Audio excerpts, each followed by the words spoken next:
Hay mañanas en las que uno abre los ojos y siente que el alma pesa más que el cuerpo.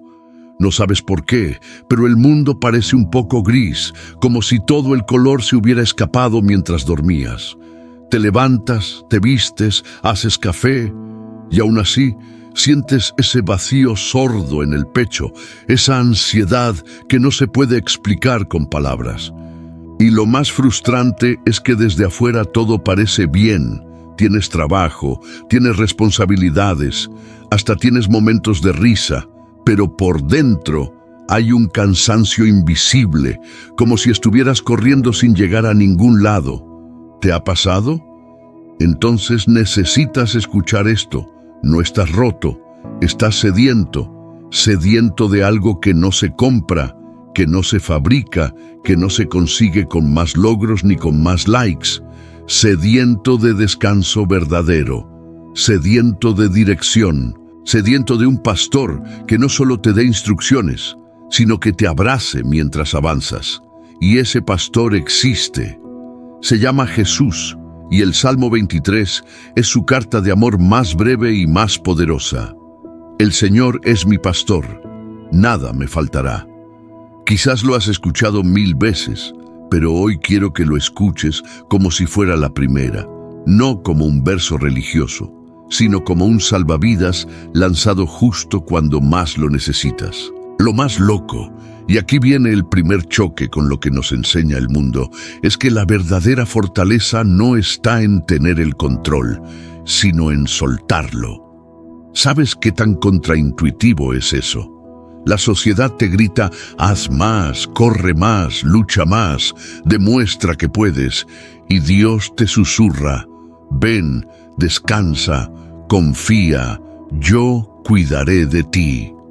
Y ese susurro lo cambia todo, porque no necesitas que todo mejore para tener paz, necesitas paz para que todo pueda mejorar. Y eso es lo que vamos a hacer aquí. Durante los próximos minutos no solo vas a escuchar una oración, vas a vivir un encuentro, un viaje íntimo y profundo por cada verso del Salmo 23, donde tu corazón será pastoreado, restaurado y fortalecido. No importa si hoy te sientes en medio de un caos o si simplemente estás cansado de fingir que todo va bien, este es tu momento. Respira. Bájale el volumen a las voces que exigen y súbele el volumen a la voz que consuela. Porque aquí no vienes a rendir exámenes, vienes a ser amado. Aquí no necesitas ser fuerte, solo necesitas ser sincero. Y si estás dispuesto a abrir tu corazón, prepárate. Vas a salir de este momento con una fe más firme, con una calma más profunda y con una esperanza que no depende de las circunstancias, sino de la presencia de aquel que nunca falla. Antes de comenzar, quiero invitarte a hacer algo muy especial. Escribe aquí abajo en los comentarios una frase profética que será tu declaración para este día. El Señor es mi pastor. Escríbelo como un acto de fe, aunque todo a tu alrededor te grite lo contrario. Y también, si tienes un pedido de oración por tu vida, tu familia o tu propósito, déjalo en los comentarios. Estaremos intercediendo por cada uno, porque creemos que ninguna oración sincera se pierde en el cielo. Y si este mensaje comienza a tocar tu corazón, haz clic en me gusta, suscríbete al canal y comparte este video con alguien que necesita esperanza hoy. No sabes el poder que puede tener un simple clic para cambiar el día, o incluso la vida, de alguien. Así que vamos juntos, porque el pastor está aquí, y donde él llega, nada falta. Hay una frase que, cuando uno la deja caer en el corazón con calma, cambia todo el peso del día. El Señor es mi pastor, nada me faltará. No es solo poesía antigua, es una declaración que desafía a la ansiedad, una bofetada suave pero firme a ese impulso de querer tener todo bajo control. La mayoría de las personas pasa buena parte de su vida intentando garantizar su futuro como si pudieran atrapar el viento con las manos. Se levantan preocupadas por lo que aún no ha ocurrido, hacen listas infinitas, y cuando algo se sale de su guión, sienten que el mundo se derrumba. Pero confiar en Dios como pastor es vivir con la certeza de que no necesitamos verlo todo para saber que estamos siendo guiados. Es como caminar por un sendero en medio de una neblina espesa, sabiendo que hay una mano firme sujetando la nuestra. La oveja no se despierta calculando cuántas briznas de pasto habrá mañana, ni revisando el pronóstico del clima.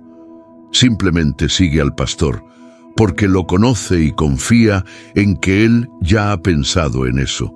Así debería funcionar también nuestra fe. Menos obsesión por planear, más disposición para descansar. Y ojo, descansar no significa cruzarse de brazos, sino trabajar con paz en el corazón.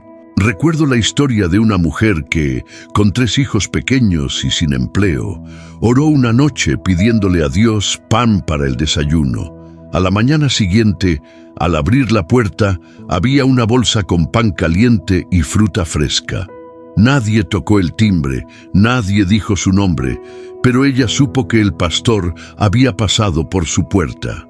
Ese es el tipo de provisión que se escapa de los cálculos humanos, pero nunca de la fidelidad divina. La ansiedad grita, y si falta, pero la fe responde, nada me faltará. Y en ese cruce de voces, uno elige a quién escuchar. La confianza es una elección diaria, y no siempre se siente natural, especialmente cuando uno está acostumbrado a cargar el mundo sobre los hombros. Pero confiar en Dios no es una rendición derrotista, es una rendición estratégica. Es como soltar el volante cuando sabes que tus manos ya están temblando de agotamiento y dejar que quien ve el mapa completo conduzca. Muchas veces confundimos el control con la seguridad, pero son cosas muy distintas. El control es frágil, depende de que todo salga como lo planeamos. La seguridad en Dios permanece incluso cuando todo se tambalea. Hay personas que han caminado por el desierto financiero sin saber si llegarían al final del mes, y aún así mantuvieron el diezmo, siguieron dando, siguieron sembrando, porque confiaban en que el pastor no abandona a sus ovejas. Y lo asombroso es cómo, en medio de esa fe obstinada, comenzaron a aparecer puertas donde antes solo había muros. Un amigo cercano me contó que estuvo 6 meses sin trabajo y justo cuando estaba a punto de rendirse, lo llamaron de una empresa en la que había dejado su currículo 2 años antes. Él ni siquiera recordaba haber aplicado. Dios no olvida lo que sembramos con fe, me dijo entre lágrimas. Esa frase me quedó grabada. Y creo que ahí está la clave. Confiar no es negar la realidad, es creer que la realidad no tiene la última palabra. Cuando uno entiende eso, puede trabajar con entusiasmo sin que el miedo le muerda los talones. Puede ahorrar sin idolatrar el dinero. Puede planear sin vivir obsesionado con el resultado. Es un equilibrio raro, lo sé, pero profundamente liberador. Como caminar sobre un lago helado, sabiendo que debajo no hay vacío, sino las manos del pastor sosteniendo el hielo. También hay que decirlo, vivir confiando en Dios no es un acto aislado, es una práctica constante, casi como un músculo que se fortalece con el uso. Uno no confía plenamente de la noche a la mañana, se aprende como se aprende a nadar. Al principio, tragando agua, luego flotando un poco, y un día, casi sin darse cuenta, nadando con los ojos cerrados. Y curiosamente, la provisión divina muchas veces llega justo cuando dejamos de intentar forzarla. He visto personas que después de años de luchar por sostener un negocio a punta de ansiedad, solo cuando se atrevieron a decir, «Señor, si esto es tuyo, tú lo sostendrás», comenzaron a ver resultados que superaban sus fuerzas. No porque Dios premie la pasividad, sino porque Él honra la confianza. La ansiedad actúa como un ladrón silencioso, roba la creatividad, bloquea la visión, apaga la gratitud. Cuando uno vive atrapado en él, y si no alcanza, termina perdiéndose los pequeños milagros que ya están ocurriendo. Por eso, confiar también es aprender a celebrar lo que parece poco, sabiendo que es la semilla de lo mucho. Si hoy tienes solo un pequeño ingreso, agradécelo y administra bien. Si tienes solo una habilidad, afílala y ponla en servicio. Si tienes solo una oportunidad, exprímela con excelencia. El pastor multiplica lo que honramos. Y mientras más cultivamos esa confianza práctica, más espacio hay en el corazón para la paz, porque donde la ansiedad hace ruido, la voz del pastor apenas se escucha. Pero cuando el ruido se apaga, uno comienza a notar que Él siempre ha estado allí, guiando, proveyendo, sosteniendo, y aunque a veces lo hace de forma silenciosa, jamás lo hace de forma ausente. Quizás por eso David escribió esta frase con tanta convicción, porque no era teoría para él, era memoria viva. Había visto a Dios proveerle pan cuando solo tenía piedras y refugio cuando solo había cuevas. Y si lo hizo con él, ¿cómo no lo haría contigo también? Hay una especie de agotamiento que no se cura con dormir 8 horas, ni con escaparse un fin de semana a la playa. Es un cansancio que parece vivir en el pecho, como una losa invisible que aplasta el alma. Mucha gente lo conoce bien, aunque lo disimula con una sonrisa automática cada mañana. Es ese tipo de fatiga que aparece aunque uno no haya hecho nada físico, simplemente de tanto pensar, de tanto preocuparse, de tanto sostener cosas que no fueron diseñadas para ser cargadas en solitario. Y ahí es donde este verso del Salmo 23 llega como agua fría en un desierto ardiente. En lugares de delicados pastos me hará descansar, junto a aguas de reposo me pastoreará. David no estaba hablando de vacaciones ni de tomar una siesta. Estaba hablando de algo mucho más profundo, el descanso que solo se encuentra en la presencia de Dios, porque el mundo confunde descanso con evasión. Cree que descansar es apagar el celular, poner los pies en alto y olvidarse de todo, como si la paz fuera una especie de botón que se presiona. Pero la verdadera paz no es huir de los problemas, sino estar en medio de ellos sin que te devoren. Es como estar en el ojo de un huracán. Todo gira con furia alrededor, pero allí, justo en el centro, hay un silencio inquebrantable. Así es el descanso que Dios ofrece. No elimina el ruido externo, pero silencia el interno. Recuerdo haber pasado una temporada en la que todo parecía derrumbarse a la vez. Salud, finanzas, relaciones. Yo dormía, sí, pero despertaba más cansado. Hasta que un día, sin buscarlo, me sorprendí cantando bajito mientras lavaba los platos. No había cambiado ninguna circunstancia, pero algo en mí estaba liviano. Era como si Dios hubiera pasado por dentro de mi mente y hubiera apagado interruptores que yo ni sabía que estaban encendidos. Y ese instante tan simple me enseñó algo crucial. A veces el descanso no llega cuando todo se soluciona, sino cuando uno decide confiar aunque nada se haya solucionado todavía. Lo curioso es que vivimos en una cultura que glorifica el cansancio, como si estar exhausto fuera una medalla de honor. La gente presume de lo ocupada que está, de cuántas horas duerme mal, de cuántos proyectos tiene encima, como si el agotamiento validara su valor. Y sin embargo, cada vez hay más ansiedad, más ataques de pánico, más insomnio disfrazado de productividad. Lo que pasa es que tratamos de llenar un tanque emocional con actividades, cuando ese tanque solo se llena con presencia. Y no hablo de la presencia de otros, sino de la presencia de Dios. Él es el único capaz de calmar esa tormenta interna que ni el ocio ni el entretenimiento logran disipar.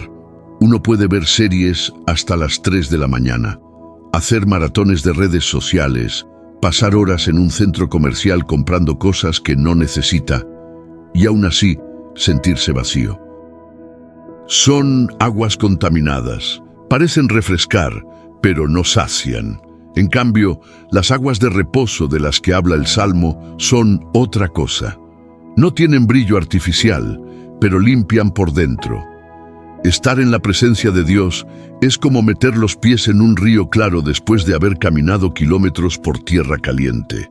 No solo refresca, sino que devuelve la sensibilidad que uno había perdido. Hay prácticas sencillas que pueden abrir esa puerta. Leer un salmo en voz alta al despertar, poner música de adoración suave mientras haces tareas simples, salir a caminar en silencio y agradecer en voz baja por cada detalle que veas.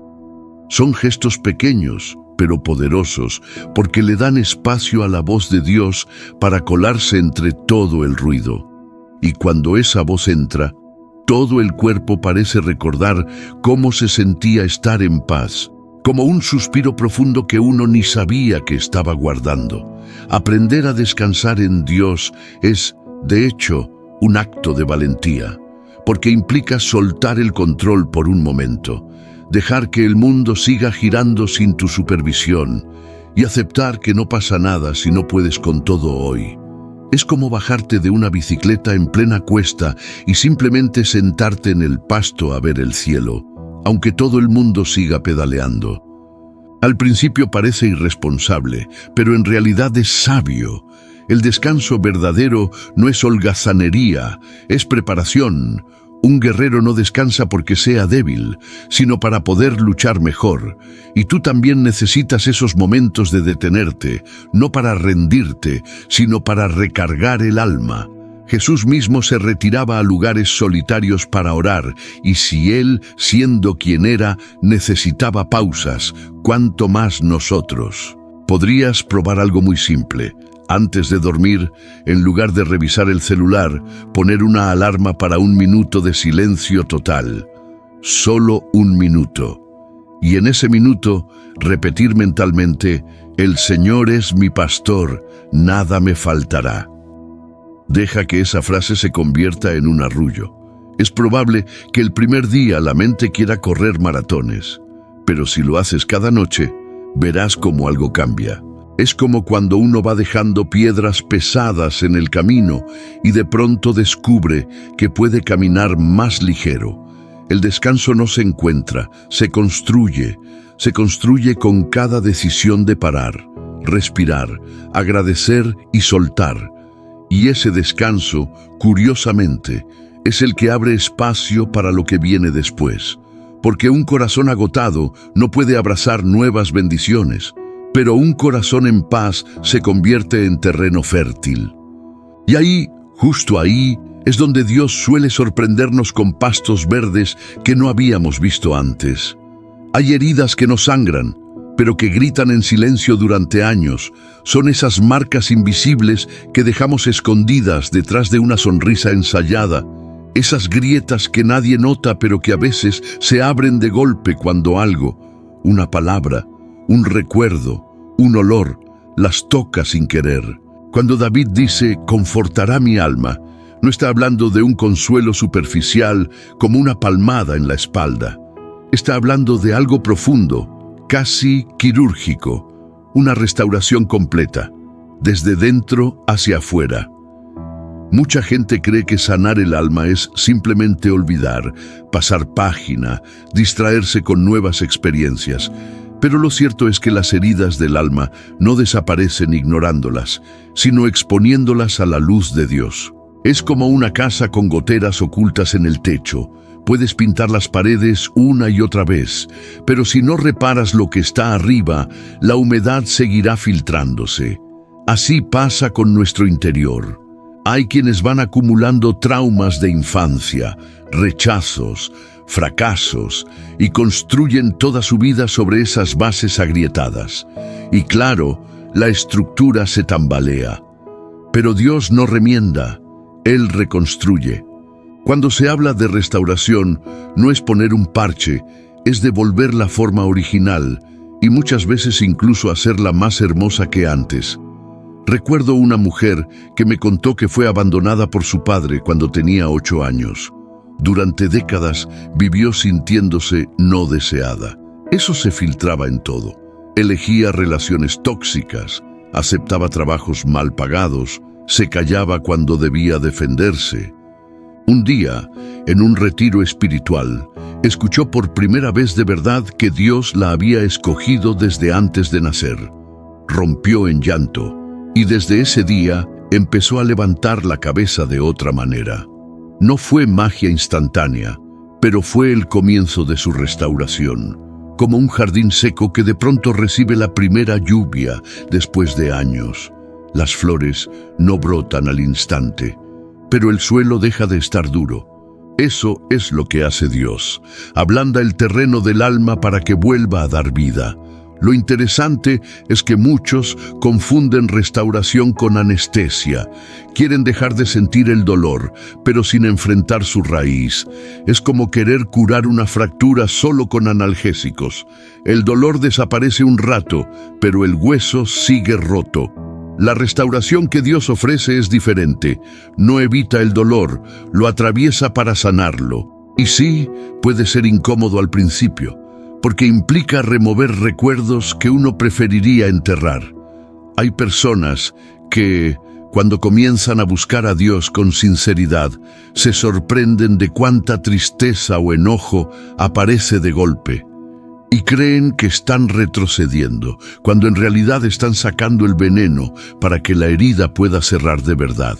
Salmo 147:3 dice: Él sana a los quebrantados de corazón y venda sus heridas.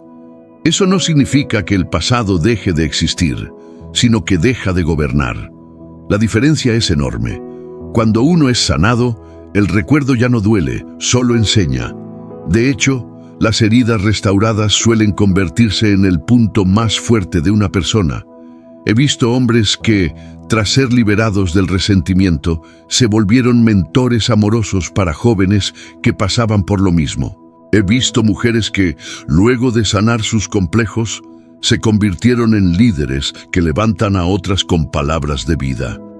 Porque cuando Dios restaura, no solo quita el dolor, también transforma la herida en mensaje. Es como el oro que se refina con fuego, las impurezas salen, pero el metal se vuelve más brillante y valioso.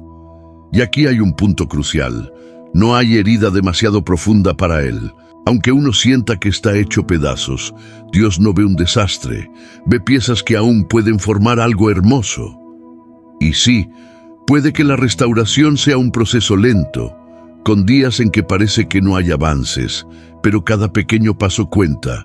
Escribir un diario para soltar lo que pesa, pedir perdón o perdonarse, buscar consejería espiritual, leer un salmo cada mañana y dejar que las palabras penetren como bálsamo. Son actos pequeños, pero constantes, que van abriendo espacio para que la voz de Dios reemplace las voces del pasado. Y aquí viene lo más bello. Cuando Dios restaura el alma, no solo sana lo que estaba roto, sino que redefine la identidad completa de la persona.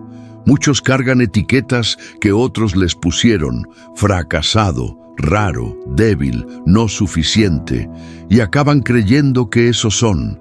Pero Dios no llama a nadie por sus cicatrices, sino por su propósito. Cuando Él comienza a hablarte, te llama hijo, amada, valiente, incluso cuando todavía te sientes pequeño y tembloroso. Es como cuando un artesano encuentra un mueble viejo en la basura. Otros ven algo inservible. Él ve lo que puede llegar a ser. Así es Dios con el alma humana.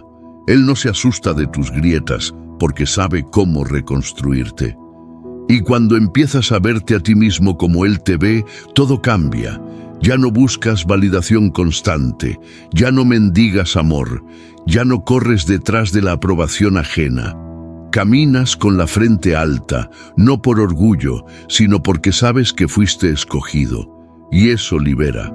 Una joven que conocí solía decir: yo no sirvo para nada, hasta que un día, después de meses de oración y terapia, comenzó a decir: soy amada, soy capaz.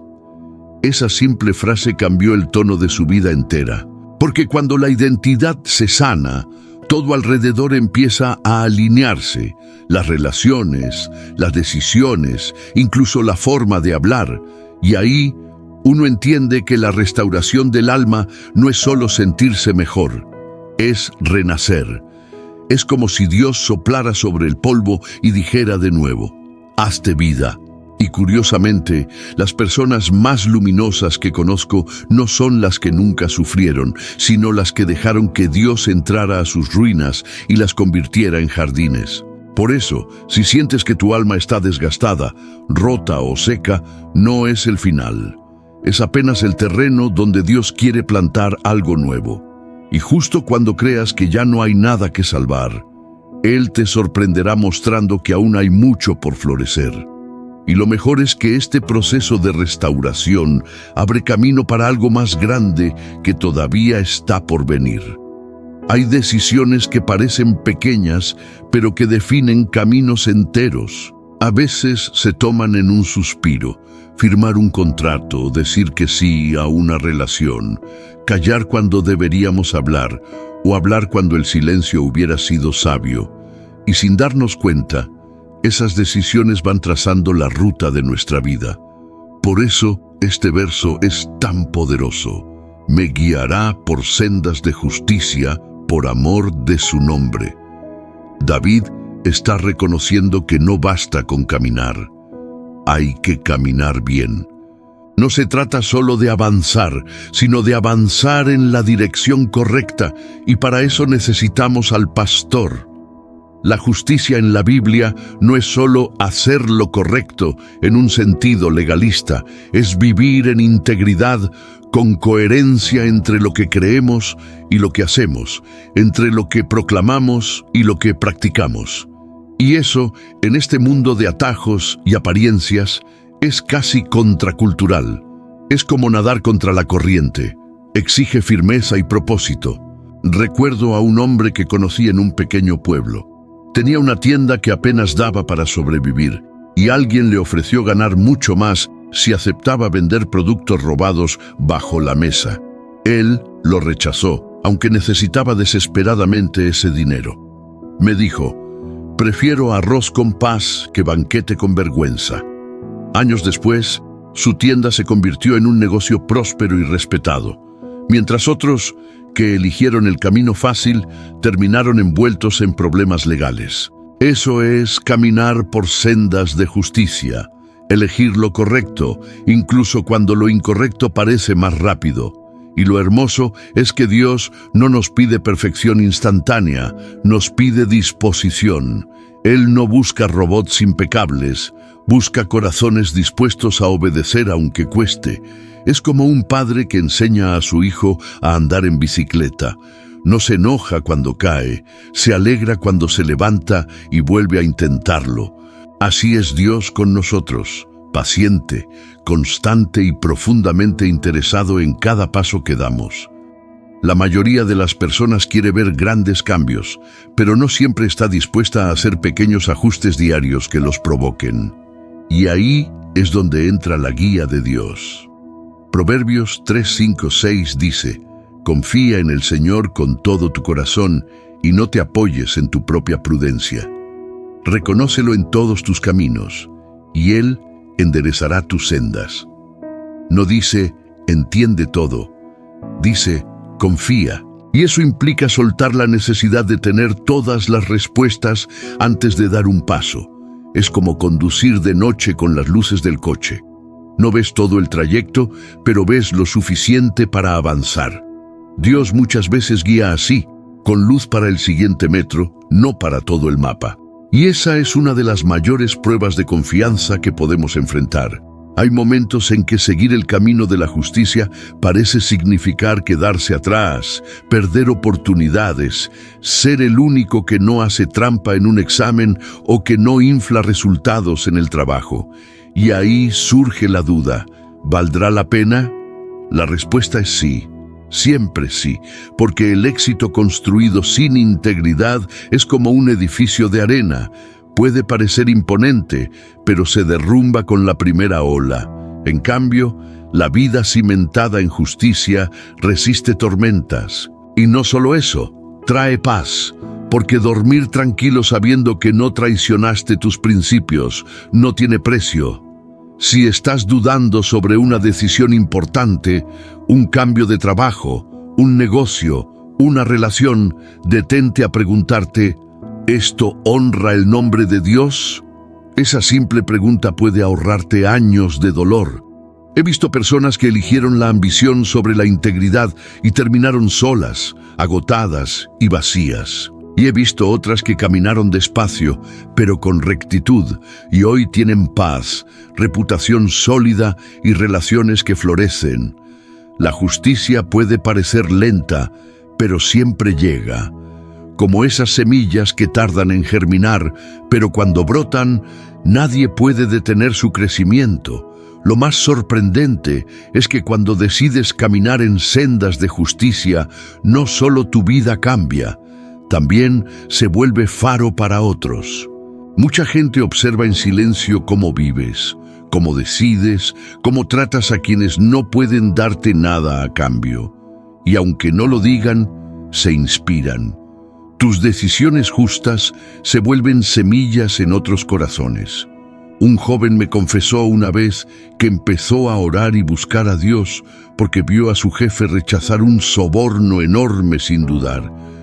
Yo pensé, si él tiene algo tan valioso como para decir no a eso, yo quiero conocer a ese Dios, me dijo. Ese es el impacto silencioso de la justicia, predica sin palabras. Y lo maravilloso es que Dios respalda con su nombre a quienes eligen esos caminos. Por amor de su nombre, significa que Él mismo pone su reputación en juego para sostenernos. Es como si dijera, puedes avanzar, yo avalo tu paso. Y cuando el Creador del universo respalda tu caminar, no necesitas la aprobación de nadie más. No significa que no habrá obstáculos, pero sí que no caminarás solo. La senda de la justicia no es la más fácil, pero es la más segura. Y cada vez que eliges la verdad sobre la mentira, la generosidad sobre el egoísmo, la pureza sobre la conveniencia, estás grabando huellas que otros podrán seguir. Quizás hoy sientas que caminar recto te ha dejado sin compañía o sin recompensas visibles, pero no te equivoques. El cielo toma nota de cada paso, y en el momento justo, Dios vindica. Él honra a quienes le honran, aunque parezca que el mundo no lo ve. Por eso, seguir las sendas de justicia no es solo obediencia, es estrategia divina, porque mientras otros corren tras éxitos frágiles, tú estarás construyendo algo que perdurará. Y curiosamente, es justo en ese terreno firme donde Dios suele sorprender con puertas que no viste venir. Puertas que solo se abren cuando el carácter está listo para sostenerlas. Hay temporadas que parecen tragarse la luz, días en los que el sol brilla afuera, pero por dentro todo está oscuro. Uno camina, sí, pero con el corazón arrastrando los pies. Y cuando David escribió, aunque ande en valle de sombra de muerte, no temeré mal alguno, no lo dijo desde un trono cómodo, lo dijo desde cuevas húmedas, desde noches huyendo, desde momentos en que la muerte le respiraba en la nuca. Es importante entender eso, porque muchas personas creen que tener fe significa no pasar por valles oscuros, cuando en realidad significa atravesarlos sin quedarse a vivir allí. El valle no es el destino, es solo el trayecto, y aunque duela, también es terreno fértil para el crecimiento. Hay algo que solo se aprende cuando la luz escasea, que Dios no necesita condiciones ideales para estar presente. De hecho, a menudo se hace más tangible en la penumbra. Es como mirar las estrellas, solo se ven cuando la noche es suficientemente oscura. Recuerdo haber acompañado a un amigo que atravesaba un cáncer devastador, en medio de quimioterapias, pérdidas de peso y miedo crudo. Un día me dijo, nunca he estado tan débil y nunca he sentido a Dios tan cerca. Esa frase me atravesó como un relámpago, porque demuestra que la oscuridad no apaga la presencia divina, la resalta. El problema es que cuando estamos en el valle, la mente empieza a fabricar funerales imaginarios para cosas que aún no han muerto. Nos dice, esto nunca va a mejorar, nadie se queda, todo está perdido. Y sin darnos cuenta, comenzamos a tratar el valle como tumba, cuando Dios solo lo planeó como túnel. El valle tiene salida, no siempre rápida, no siempre cómoda, pero salida. Y mientras seguimos caminando, aunque sea lento, Dios camina con nosotros. No nos grita desde el otro lado, se mete en el valle y acompaña, y esa presencia lo cambia todo, porque la oscuridad puede seguir allí, pero ya no manda. La clave para atravesar el valle sin quebrarse por dentro está en qué voz elegimos escuchar. Segunda de Timoteo 1:7 dice, porque Dios no nos ha dado un espíritu de temor, sino de poder, de amor y de dominio propio. El miedo es un pésimo consejero, exagera riesgos, minimiza posibilidades, distorsiona el futuro.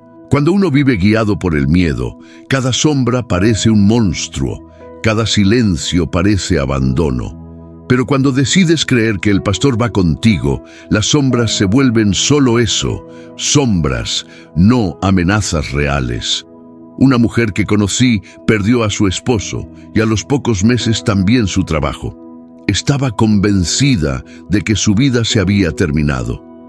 Pero comenzó a escribirle a Dios cada noche en un cuaderno, como si fueran cartas. Al principio solo lloraba mientras escribía, pero con el tiempo sus palabras comenzaron a llenarse de esperanza sin que ella lo notara.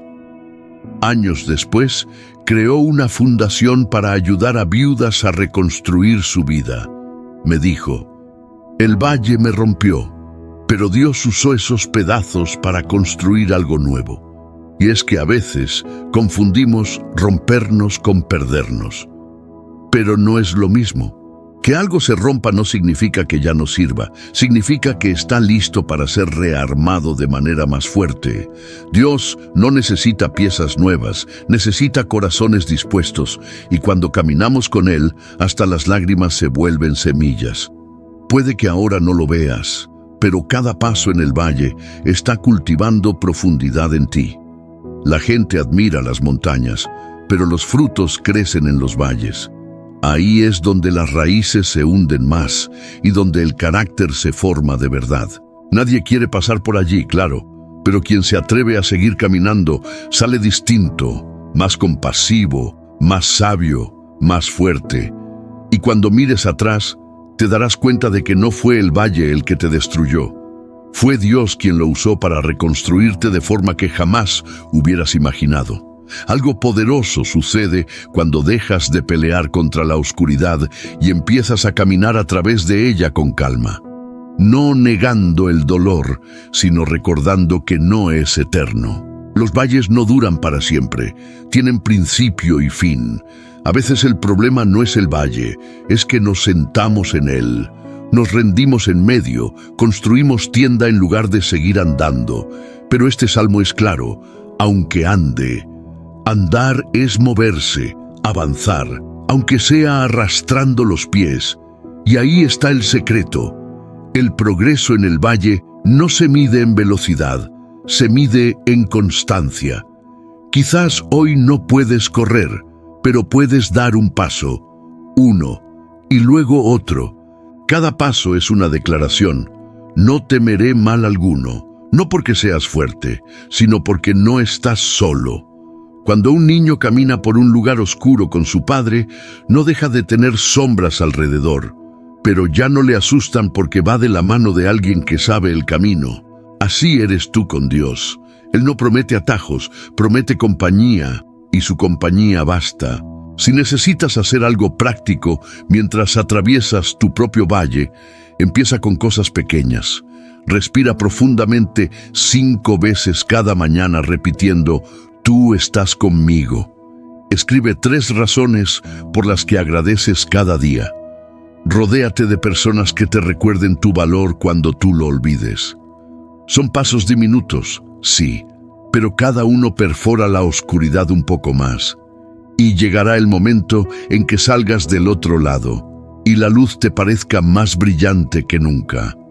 Porque después de haber conocido a Dios en el valle, verlo en la cima será aún más glorioso. Y curiosamente, es justo en ese contraste donde uno descubre que los valles no son lugares de muerte, son lugares de renacimiento disfrazados. Y aunque ahora sientas que todo se ha apagado, prepárate. La luz volverá, y esta vez brillará también desde dentro.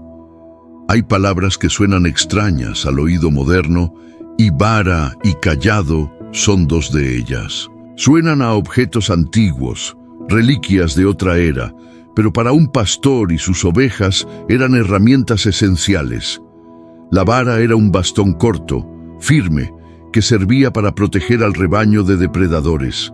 El cayado, en cambio, era más largo, con una curva en la punta, y servía para guiar y rescatar a las ovejas cuando se desviaban o caían en algún hueco. David, que había sido pastor antes de ser rey, sabía perfectamente lo que significaba esto.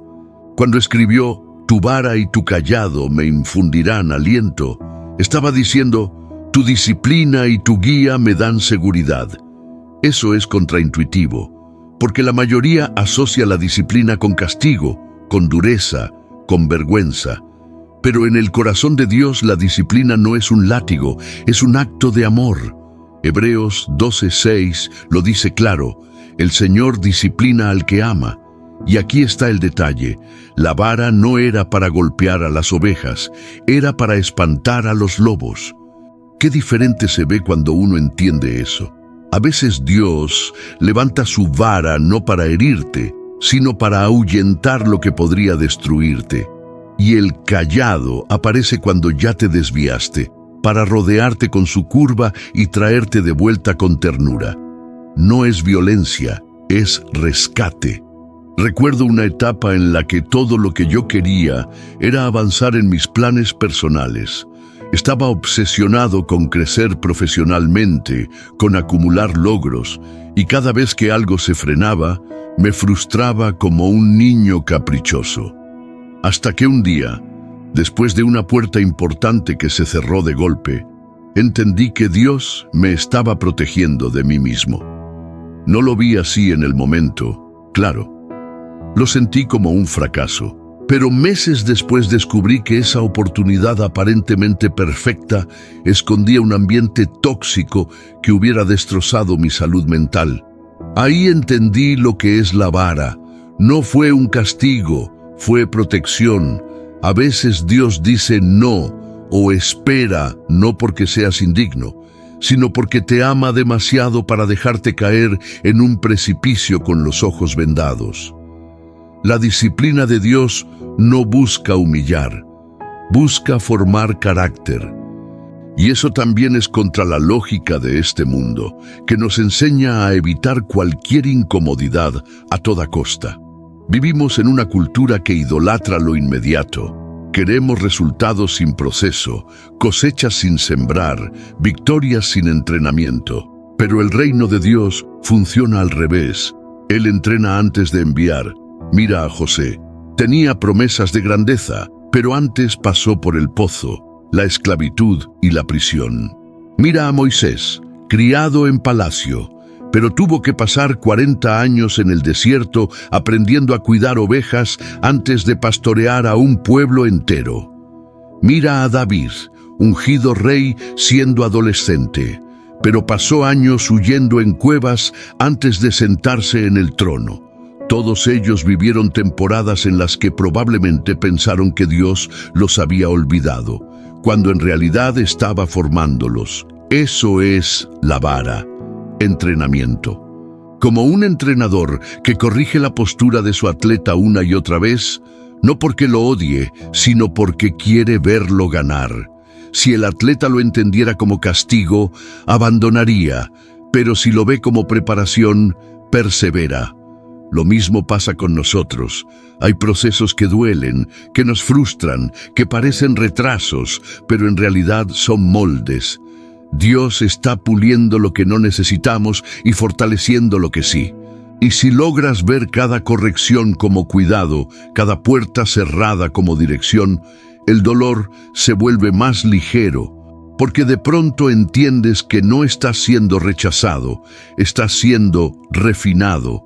Y aunque eso no hace que el proceso deje de doler, sí hace que deje de asustar, porque sabes que detrás de cada vara hay un pastor que no castiga por enojo, sino que prepara por amor. El cayado, por su parte, representa la guía constante, suave pero firme, que Dios ejerce cuando ya hemos dado un paso fuera del camino. Porque, seamos sinceros, todos nos desviamos a veces. Hay momentos en que el ruido de otras voces parece más atractivo que el susurro de Dios, y sin darnos cuenta, terminamos alejándonos de lo que da vida. Y ahí aparece el cayado, no con gritos, sino con ese tirón suave que nos dice, vuelve. Es hermoso cómo Dios corrige sin humillar, no nos exhibe, nos restaura, como un pastor que no regaña a su oveja perdida, sino que la carga sobre sus hombros y la devuelve al redil. He sentido ese cayado muchas veces, cuando estaba por tomar decisiones que iban a dejarme vacío, cuando el ego intentaba gritar más fuerte que el propósito, cuando la amargura empezaba a enraizarse sin que yo lo notara. Y siempre, de alguna forma suave pero clara, Dios intervenía. Una conversación inesperada, un versículo que parecía escrito solo para mí, un silencio que de pronto se sentía como abrazo. Esa guía me salvó más veces de las que puedo contar. Por eso digo que el cayado no es una imposición, es un acto de ternura. Y cuando uno empieza a reconocerlo, la obediencia deja de ser una carga. Ya no obedeces por miedo, sino por confianza. Porque sabes que quien te guía no quiere limitarte, quiere llevarte a pastos verdes. Si necesitas algo práctico para cultivar esa sensibilidad al cayado, empieza con lo pequeño. Ora antes de cada decisión, incluso las que parecen rutinarias. Pídele a Dios que cierre lo que deba cerrar y que no te deje avanzar si eso va a alejarte de Él. Suena arriesgado, lo sé, pero es la forma más segura de vivir, porque si Él es quien sostiene el mapa, tú puedes caminar sin ansiedad. Y lo más hermoso es que mientras más aprendes a confiar en su vara y su cayado, más aliento encuentras incluso en medio de procesos difíciles, porque ya no los ves como castigos, sino como señales de que estás siendo pastoreado, y eso cambia todo. Hay escenas que parecen sacadas de una paradoja divina, y esta es una de ellas. Imagínalo, un banquete espléndido, la mesa rebosando de pan caliente, copas llenas, música suave de fondo, y justo alrededor, enemigos mirando con la mandíbula apretada. Es extraño, casi incómodo. Uno pensaría que si Dios va a honrarte, lo haría lejos de quienes te hicieron daño, no delante de ellos. Y sin embargo, David escribe, «Aderezas mesa delante de mí en presencia de mis angustiadores». Esta imagen revela algo profundo. Dios no necesita eliminar a tus adversarios para bendecirte. A veces decide hacerlo delante de ellos, no como venganza, sino como testimonio. Porque su objetivo no es humillar a nadie, es dejar claro que quien camina con él no depende del aplauso de los hombres para ser levantado. Recuerdo a una joven que trabajaba en una empresa donde era constantemente menospreciada por un jefe que hacía comentarios sarcásticos sobre su fe. Ella seguía trabajando con excelencia, sin devolver el desprecio. Un día, ese jefe fue despedido por fraude, y a ella, que nadie tomaba en serio, la ascendieron a su puesto. Y lo más curioso, en la reunión donde anunciaron su ascenso, varios compañeros dijeron, «Lo sabíamos, porque siempre trabajabas con integridad. Eso es una mesa delante de los adversarios. No necesitas defenderte, Dios lo hace. No con gritos, sino con frutos. Y esos frutos hablan más alto que cualquier acusación». El problema es que muchas veces queremos que Dios quite a los adversarios antes de servirnos el banquete. cuando en realidad Él los deja como espectadores para que aprendamos que nuestra provisión no depende de su aprobación. Esa mesa no es para presumir, es para recordar que el favor de Dios no pide permiso. Y cuando uno lo entiende, deja de gastar energía intentando convencer a quienes no creen en uno. Empieza a concentrarse en servir con excelencia y dejar que Dios sea quien decida cuándo sacar la mesa a la luz. Otra cosa fascinante de este versículo es que no menciona que el entorno cambie. Menciona que aparece una mesa en medio de él. Los adversarios siguen ahí, pero tú ya no estás de pie peleando, estás sentado, comiendo. ¡Qué imagen tan poderosa! El pastor no solo te defiende, te alimenta mientras lo hace. Y eso habla de descanso en medio del conflicto. Muchos viven agotados intentando ganar todas las batallas, responder todas las críticas, demostrar su valía a cada persona que duda de ellos. Pero hay victorias que se ganan no luchando, sino permaneciendo en paz. A veces el acto más espiritual que puedes hacer es dejar de pelear y sentarte a la mesa que Dios está preparando. Eso es lo que hizo Jesús cuando sus opositores lo acusaban. No entró en debates interminables, simplemente seguía cumpliendo su propósito. Y el propósito habla por sí mismo. Hay algo profundamente liberador en entender que no necesitas apagar cada fuego que otros encienden. Solo necesitas mantenerte fiel a lo que Dios te encomendó. Si alguien te calumnia, no necesitas defenderte con la misma moneda. Deja que tu carácter te defienda. Si alguien te subestima, no necesitas probar nada. Deja que tus frutos hablen. Proverbios dice que el don de un hombre lo pone delante de los grandes. Eso significa que cuando sigues sembrando con excelencia, llegará un momento en que Dios hará que tu trabajo sea imposible de ignorar, incluso para quienes intentaron minimizarlo. Y ese momento no llega por suerte, llega por constancia bajo la mirada del pastor.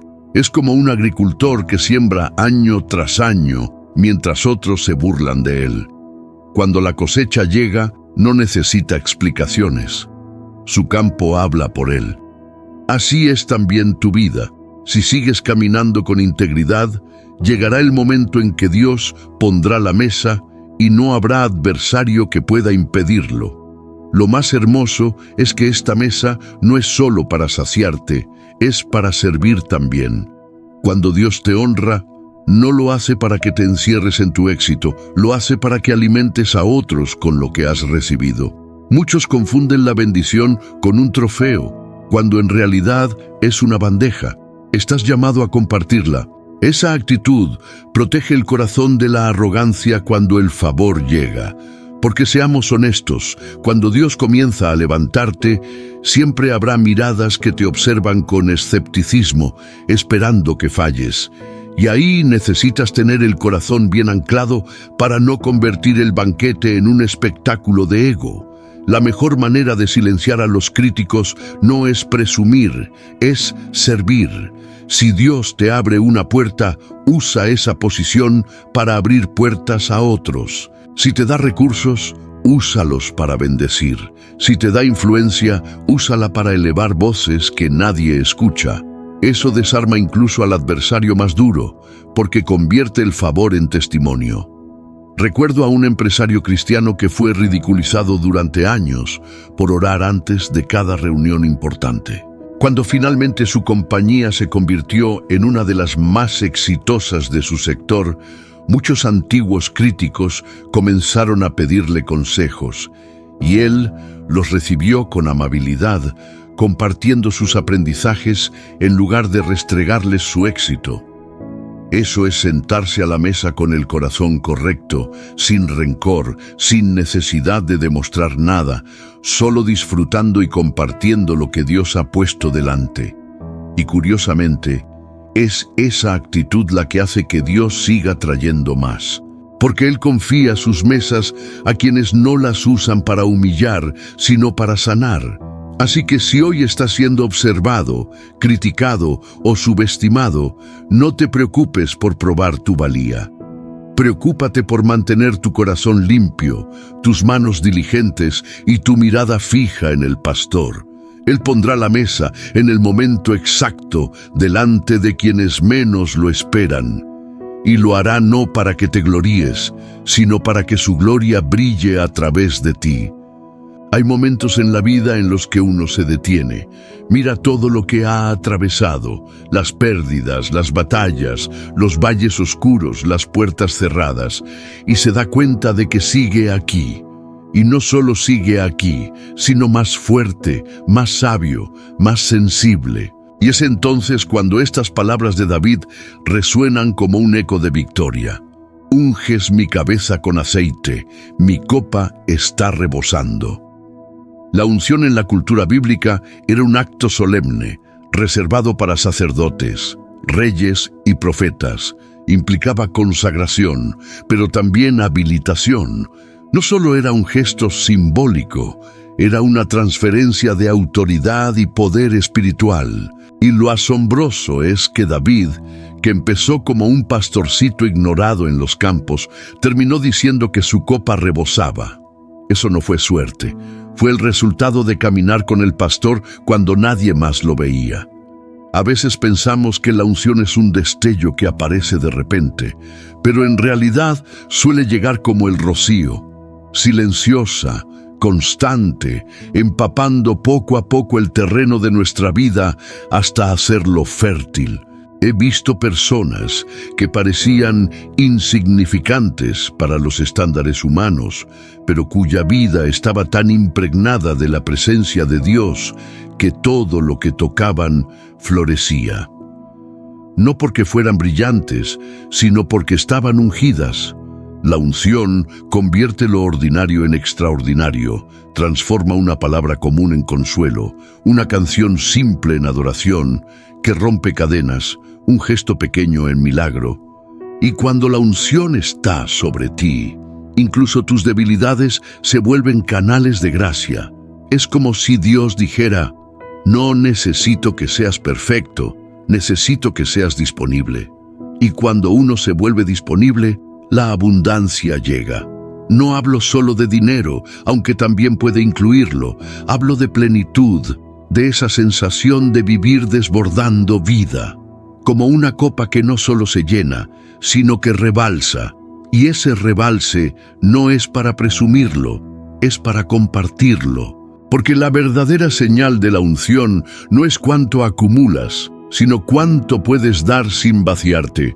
Lo fascinante es que cuando Dios decide rebosar tu copa, lo hace en todas las áreas: emocional, espiritual, relacional, incluso creativa. Empiezas a tener ideas que no sabes de dónde vienen, fuerzas que no parecen tuyas, palabras que consuelan sin haberlas planeado. Es el Espíritu obrando a través de ti. Y lo curioso es que muchas veces esto ocurre justo después de temporadas de sequía. Es como si el terreno árido de tu corazón se volviera la mejor tierra para que Dios mostrara su poder. Efesios 3:20 dice que Él es capaz de hacer mucho más abundantemente de lo que pedimos o entendemos, según el poder que actúa en nosotros. Esa palabra abundantemente me encanta porque rompe los límites mentales. No dice lo suficiente, dice más de lo que imaginas. Y ese más no es para alimentar el ego, sino para bendecir. Conozco a un hombre que creció en extrema pobreza y prometió que, si algún día prosperaba, construiría escuelas gratuitas en su comunidad. Años después, su empresa floreció y hoy ha construido 5 escuelas donde cientos de niños estudian. Me dijo: Dios no me prosperó para mí, me prosperó para ellos. Esa frase resume lo que significa tener una copa rebosante. Entender que lo que Dios te da no termina en ti, pasa a través de ti. La unción y la abundancia auténticas siempre tienen dirección de salida. Si lo que recibes se queda estancado, se pudre. Si fluye, se multiplica. Es como un río. Mientras corre, está vivo. Cuando se detiene, se convierte en pantano. Por eso Dios busca corazones dispuestos a dejar fluir su favor, no a retenerlo. Cuando entiendes eso, ya no temes perder lo que tienes, porque sabes que la fuente no está en tus manos, está en las suyas, y Él no se seca. Por eso David podía decir, mi copa está rebosando, con tanta seguridad, porque sabía que el pastor no se agota. Y entonces viene la frase final, esa joya que corona el salmo. El bien y la misericordia me seguirán todos los días de mi vida. No es a veces, no es si me porto bien, es todos los días. ¡Qué declaración tan poderosa! Vivir con la expectativa de que la bondad y la misericordia de Dios no son visitas ocasionales, son compañeras permanentes. Es como caminar sabiendo que hay dos escoltas celestiales que no se despegan de ti. Una llamada bondad y otra llamada misericordia. La bondad abre puertas que no merecías. La misericordia cierra puertas que hubieran destruido tu alma. Y juntas hacen que cada día sea un terreno fértil para milagros. Vivir con esa conciencia cambia la forma en que te levantas cada mañana. Ya no te despiertas pensando qué saldrá mal hoy, sino me pregunto de qué manera Dios me va a sorprender hoy. Esa expectativa es fe pura, y la fe atrae lo que espera. He visto personas que empezaron a declarar cada día, el bien y la misericordia me siguen, y, sin que nada externo cambiara de inmediato, comenzaron a notar detalles que antes pasaban por alto. La sonrisa de un desconocido, una oportunidad inesperada, una paz inexplicable en medio del caos. No es magia, es perspectiva. Es decidir ver la vida desde la promesa, no desde el miedo. Y cuanto más lo haces, más consciente te vuelves de que no caminas solo. Porque la unción no solo te llena, también te acompaña. Te sigue, aun cuando tropiezas, aun cuando dudas, aun cuando sientes que has fallado. La misericordia corre detrás para levantarte y la bondad para recordarte que todavía hay futuro. Y esa certeza lo cambia todo.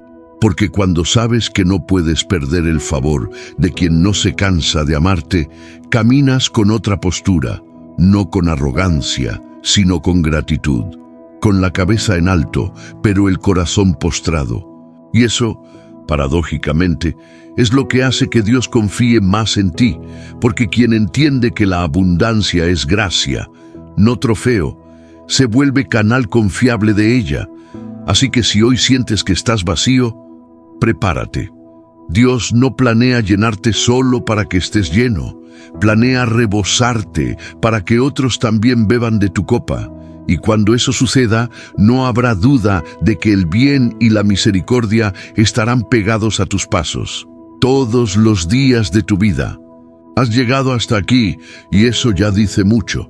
No fue casualidad que escucharas esta oración hoy. No fue una coincidencia que te quedaras hasta el final. Algo dentro de ti, quizás algo que ni tú sabías que seguía vivo, decidió creer que todavía hay esperanza.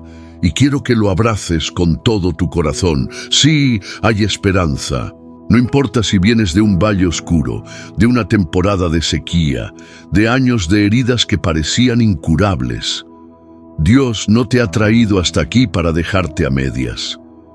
Lo que comenzó en tu vida, Él lo va a perfeccionar. Pero para verlo, necesitas dar un paso más, aplicar lo que has recibido. Porque escuchar sin actuar es como recibir semillas y dejarlas en el bolsillo. La tierra de tu alma ya fue arada en este momento.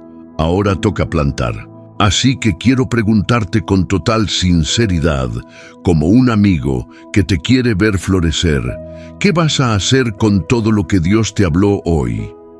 ¿Vas a volver a la rutina como si nada hubiera pasado? ¿O vas a atreverte a vivir como alguien que de verdad tiene un pastor que lo cuida? ¿Qué pasaría si mañana despiertas y, antes de mirar el celular, declaras en voz alta, El Señor es mi pastor, nada me faltará. ¿Qué cambiaría si decides perdonar esa herida vieja y soltar el peso que llevas arrastrando? ¿Y si decides confiar, aunque no veas el camino completo? Las sendas de justicia comienzan con un paso pequeño. El descanso verdadero comienza con un sí sincero. La restauración empieza cuando dejas de esconder lo roto y lo pones en manos del único que puede reconstruirlo. Y la abundancia. La abundancia se activa cuando entiendes que todo lo que tienes es para bendecir. Tal vez Dios no te pida que hagas algo gigante mañana, pero sí que hagas algo real hoy.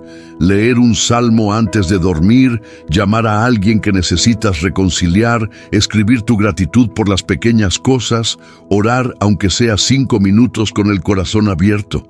Son actos diminutos, pero el cielo se mueve con ellos. Y si esta oración tocó tu corazón, quiero pedirte algo muy especial. Escribe aquí abajo en los comentarios una sola palabra como acto profético de fe. Amén. Escribe amén, diciendo lo creo, lo recibo, camino en esta promesa. Y si tienes un pedido especial de oración, también escríbelo. Tal vez no podamos responder cada comentario individualmente, pero te prometo algo. Leemos cada uno con cariño y los presentamos a Dios en oración. Porque aquí no estás solo, somos una familia que ora unida y cree por milagros juntos. Y por último, si este mensaje bendijo tu vida, suscríbete al canal, activa las notificaciones y comparte este video con alguien que necesita ser fortalecido en su fe. Cada vez que haces eso, te conviertes en parte de esta misión de llevar la palabra de Dios a los rincones donde parece que la esperanza se apagó. Y créeme, hay alguien que está esperando justo ahora por una palabra que solo tú puedes ayudar a llevar.